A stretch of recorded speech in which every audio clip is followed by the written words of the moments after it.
Welcome to Reading with Mrs. Laundry. World Ocean Animals by Emily Dawson. Many animals live in the ocean. Their body parts help them move. Fish swim in the ocean. They use their front fins to turn. Sharks swim in the ocean. They use their dorsal fins to balance. Sea turtles swim in the ocean. They use their front flippers to move forward. Dolphins swim in the ocean.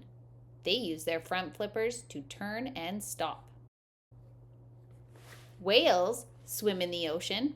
They use their tails to jump into the air. Octopuses live in the ocean.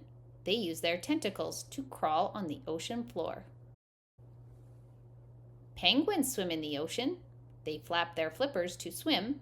They use their webbed feet to help them steer. In the picture gallery, we have a dorsal fin, a flipper, a tail, a tentacle, and webbed feet. Thanks for reading with Mrs. Laundry. Like and subscribe for more.